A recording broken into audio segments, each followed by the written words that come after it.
wave to your dog, or scream outside to your neighbors or whatever.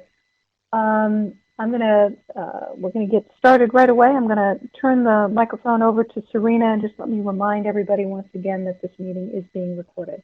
Serina, go ahead. Thank you, Eileen. All right, so we're trying something different with this MEPAG meeting. For the regular face-to-face meeting, we'd already planned to do some sort of white paper forum. We'll see how much we can do in this virtual setting.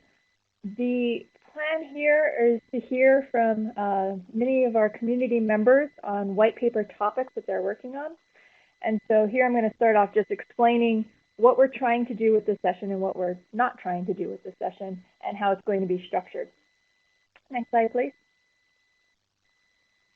All right. So just as a reminder, we heard a bit from David Smith about the decadal survey process and how important white papers are. But I want to emphasize, this is a slide from a presentation given by Steve Squires as they were working on the last decadal survey. And he pointed out that white papers were really one of the most important ways for members of the science community to participate. And something that is interesting is they got 199 white papers for the last decadal survey. And they were assessed in detail by all the panels and folded into all panel activities. So, next slide.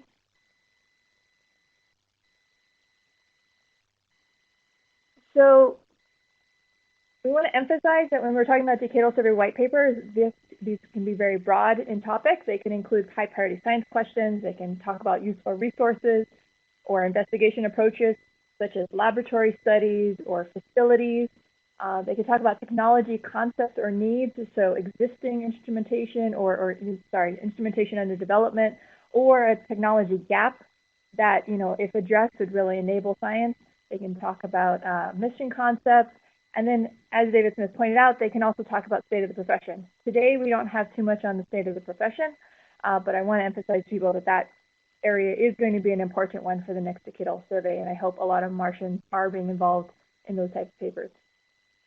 These white papers are generated by primary author and co-authors, but then they also get supported by signatories. So as you're going to hear from the white paper presenters today, they're looking for different levels and types of contributions, and for some it could be they're looking for co-authors. Others are advertising something that's pretty well together, but they are going to be looking for signatories. So signatories are people who weren't really involved in the generation of it, but are signing on saying, we support this, this is an important white paper, we agree with what they're saying, and we support the submission to the decadal survey. And then, as we've been told, July 4th is the submission deadline, and it's, the link for submission is already up on the National Academy's website. Okay, next slide. So,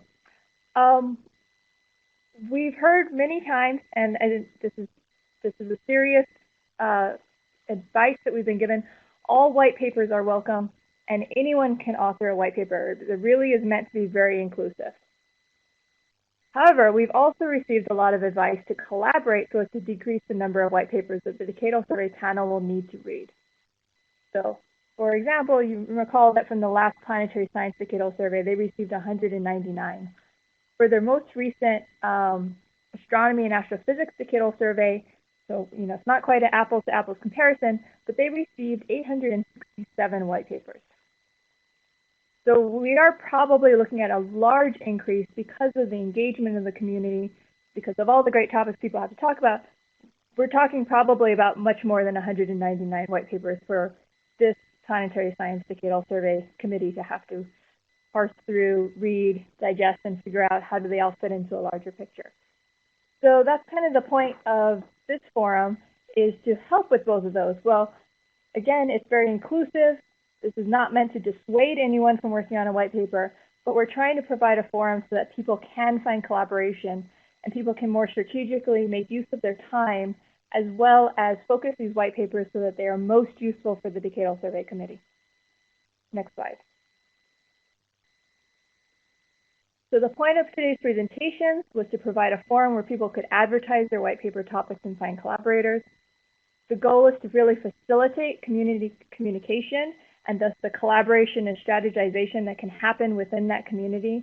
This seemed especially important with lack of in-person conferences, so you can't have those hallway conversations. We're not having the poster sessions at LPSC and such. So we're hoping that this is really a help for the community. So what we're putting in front of the audience is by seeing what some of the Mars folk around you are working on with regards to white paper topics, we hope you'll see something that maybe this is a topic you were thinking about doing, and you can join in with their effort and contribute your particular area of expertise, because their central message kind of is already something that you were intending to say. But now there's one white paper rather than two complementary white papers. Or perhaps you hear about an idea and it's not quite aligned with what you're thinking, but there's enough similarities, there's enough connections. Maybe you can bring a different perspective in to broaden that white paper, so overall it has a stronger message. And then this is an area that we're looking to kind of discuss as a community today, as we hear what some of the areas are that people are already working on. Is there an important area that is currently missing? And if so, can somebody perhaps initiate that work? So I want to emphasize, we're not here to tell people what white papers to write. We're not here to filter white papers. We're not here to really guide white papers. These white papers are from the community. So it's what the community thinks is important, but we're hoping that this can help with the collaboration and the strategizing that individuals in the community will do. Next slide. Okay, so today we're going to hear about 34 white paper topics. These are people who replied to the solicitation that went out in various meeting announcements for this meeting, and said we're working on a white paper, and they submitted 1 to 2 pages that are now posted on the website, and then they have 1 slide to show today. Additionally, we're going to hear from 3 Mars-relevant NASA-funded planetary mission concept studies. We've heard, I think, a little bit about them before at previous MEPAG meetings, so today they each get 10 minutes. The aim for the white paper topic presenters is to advertise their effort and solicit for contributions. So we do welcome questions. If anyone in the audience wants to clarify their topic, please, this is a good forum for asking those questions. Do keep questions and such or comments constructive. Again, we're not here to tell people you should write this white paper or you shouldn't write this white paper. But if you want to ask, why is this white paper different from this other white paper topic? Like, those are good questions to help clarify what is within the scope of these individual topics, so that you can decide which ones maybe that you can contribute to.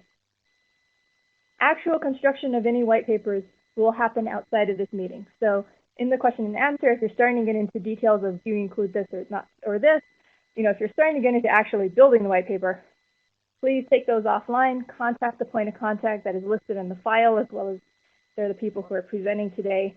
We strongly encourage all of that, but the MEPAG meeting is not the place for focusing on construction of individual white papers. And then in looking across all of these topics, as well as the planetary mission concept studies, because those are also putting in reports to the Decadal survey, again, let's comment on what is covered and what might be missing from things that we input to the Decadal survey. Next slide.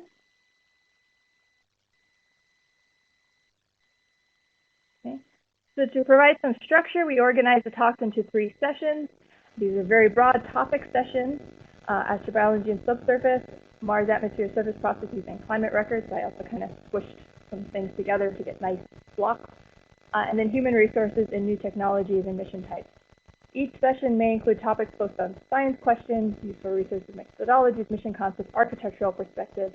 I didn't divide it by the kind of methodology or way that they were describing things.